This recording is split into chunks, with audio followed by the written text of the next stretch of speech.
So, ladies and gentlemen, in 2020, the franchise of the Toronto Maple Leafs is generally emotionally stable, generally has good talent. It's not run by a complete and utter misogynist moron. And the superstar players on the squad are not used like chess pieces by the group's owner. Go back in time 40 years ago, ladies and gentlemen. The last years of the Harold Ballard nightmare were, if anything, so controversial.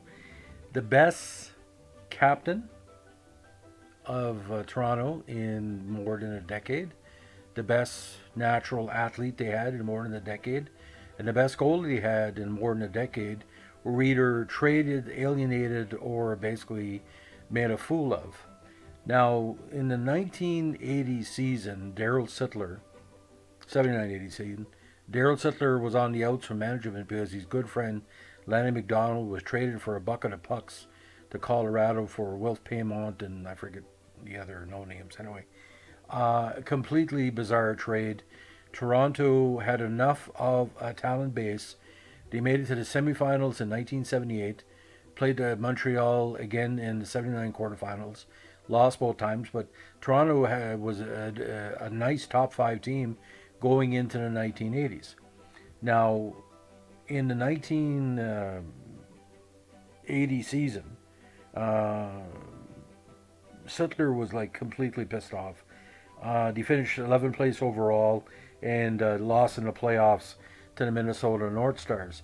But Harold Ballard made a promise, ladies and gentlemen. This has to be seen to believe, and it ties into our subject for tonight: Jiri Crha, the worst starting goalie in Toronto Maple Leaf history. He said in March 21st, 1980, that Toronto will definitely, his words, win the cup next year. That is the 80-81 season. Now, he never gave any basic plan doing it other than saying, maybe trading Sittler will give us that, give us some players in return. And when Sittler was traded, he was traded for a bunch of no names a few years ago to the Flyers, but that's neither here nor there. As part of his promise to do this, he signed a okay Czechoslovakian goalie by the name of Jiri Crha.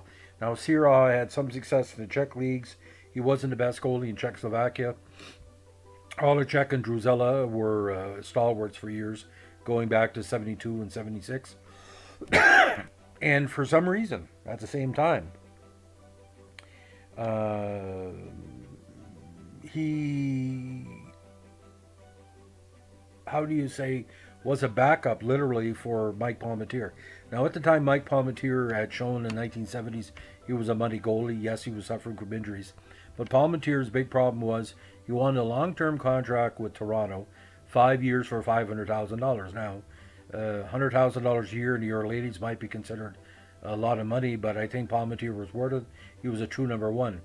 Now, Toronto decided not to give him a new contract, eventually traded him to Washington, and Palmateer came back and gave the reins to Crha. Before the Palmateer trade, Crha, and by all accounts, he said in published reports, he didn't really know the NHL style. So Palmateer and Johnny Bower was a goalie coach at the time, and was being considered an emergency replacement a few times for the numerous backstops that were injured in Toronto during that era. He basically was okay, but he had no idea how to play the NHL game. He couldn't advance the puck. He couldn't respond to rebounds. He would give up goals that were okay in international hockey, but were not okay in the NHL.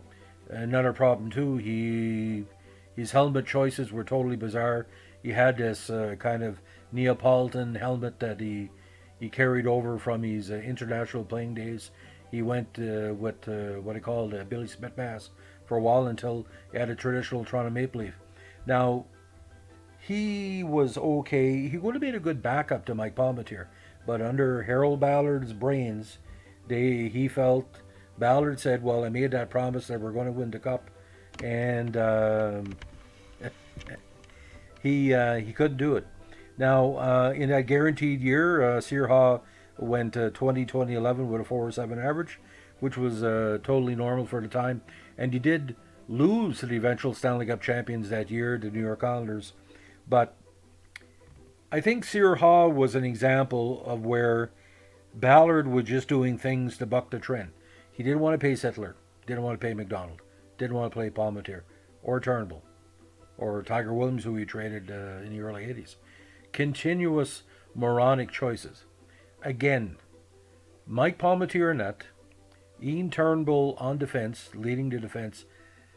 Errol Thompson, another guy was alienated. Can you imagine this? If they would have kept Errol Thompson, they had John Anderson later on, Ricky Vive, Derlego, McDonald, Sittler, Pat Boutet, Bruce Boudreau was there a while. Amazing talent in the Toronto system at the time, and came up. If they would have kept all those players, that 1981 or 82 Cup could have easily been theirs, because there was only a few teams could compete for an energy with the Islanders, and Toronto was one of those teams. Now, it was so negative for Toronto, it took nearly a decade for them to come back. They were in the wilderness for 10 years. My good friend Nathan DeLong talks about the 10 years of the wilderness that, before, Austin Matthews and the Babcock era. I mean, they were in the wilderness beyond and beyond, losing 45, 47 games, tremendously terrible backups, terrible starters, until Wendell Clark came along. There was no bright lights. But here, like I said, ladies and gentlemen, here's the deal. If you had a young Carey Price, which Mike Palmetier was, he was just as talented as Carey Price, and you alienate him because goalies need, stroking.